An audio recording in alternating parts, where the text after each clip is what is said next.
Let's take a look at linear models and scatter plots.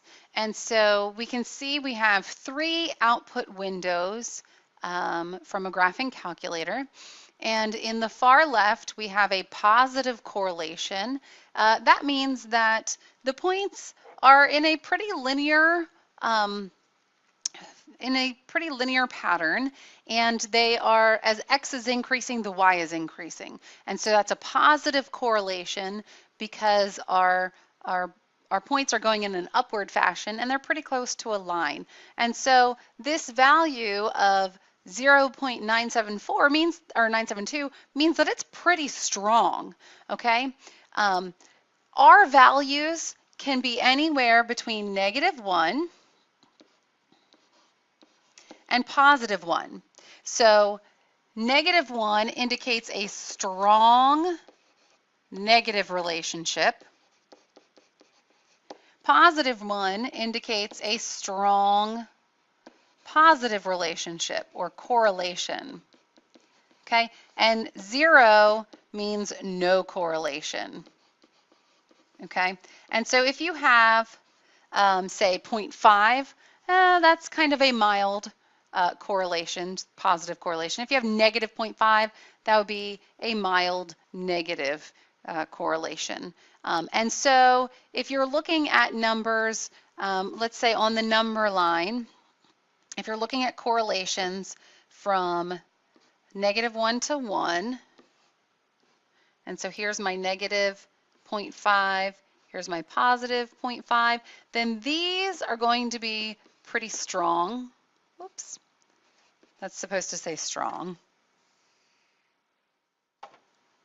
There we go. And these are going to be fairly strong. And then these that are close to the 0 would be weak or no correlation. The closer it gets to 0, the closer it gets to no correlation.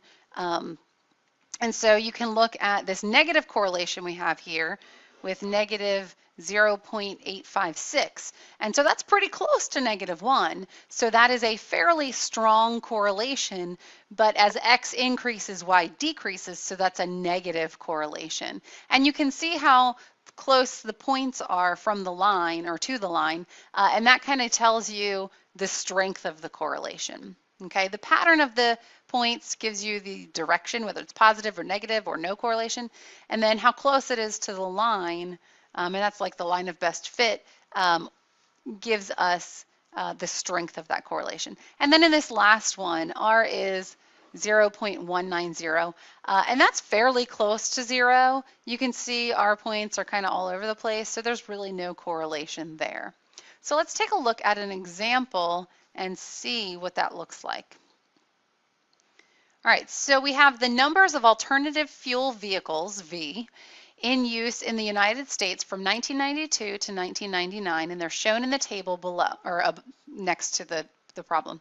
All right, so we've got your 1992 to 1999 number of vehicles. Construct a scatter plot for the data given.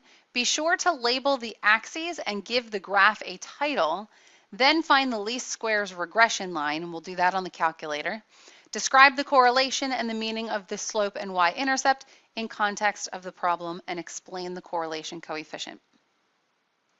Okay, so first I'm going to number my years, and I'm going to make every line on my x-axis 1 unit or 1 year. And so I'm going to start with the year 1990.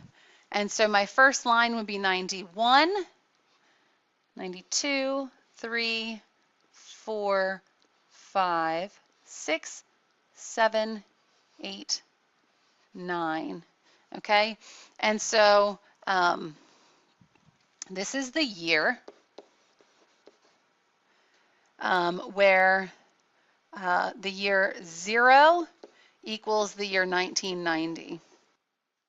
All right, so then we're going to label our y-axis, and I'm going to start here at 200, and so then that'll be 220, 240, 260, 280. So then here we'll have 300, 320, 340, 360, 380, 400, 420, 440, 460, 480, and then 500. And this is the number of vehicles in thousands. All right, so now we can graph our scatter plot. All right, and so we're going to take each of those ordered pairs and we are going to graph them. And so we've got in the year 1992, it was 251,352. And so that would give us, let's see, somewhere around there would be a point. In 1993, it was 314,000. So that's going to be up here. Remember that every line is a 20,000. Every horizontal line. So in 1994, I had 324,000. In 1995, I had 333,000.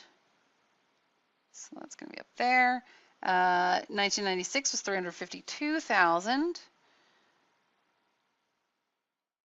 1997 was 367,000.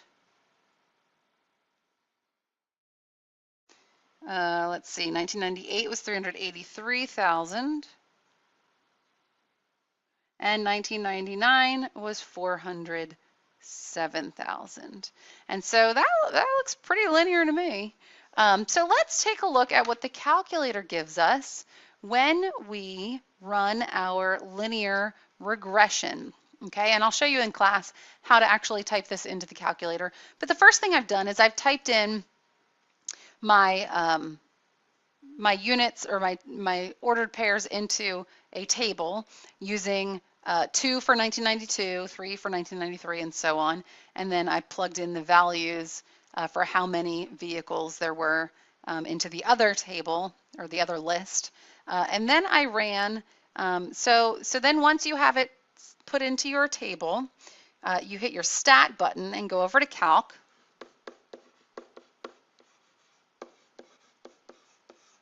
And then you're going to go down to number 4, linear regression. Okay, and so I'm going to run that, and I end up with the equation y equals 18,891 we'll say 18 x plus 237,980.64. Now we really could have rounded to the nearest whole unit. That might make more sense in context of the problem. Okay, and our R value, our correlation coefficient, is 0.964. And so that is a strong positive correlation. And you could kind of see that on the graph. Our points are pretty linear there.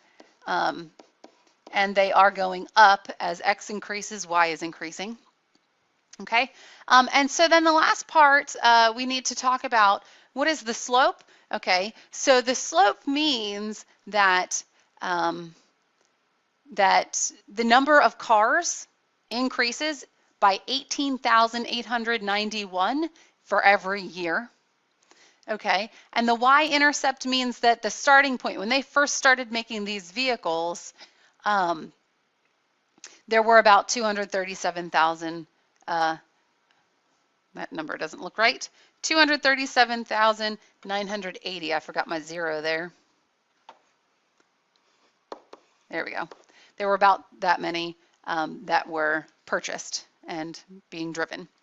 And so now we can use this model to kind of make predictions about how many vehicles might be out there in, say, the year well, not 19, we're in the 2000s, so maybe like 2020. We could continue with that and see if the model works for that.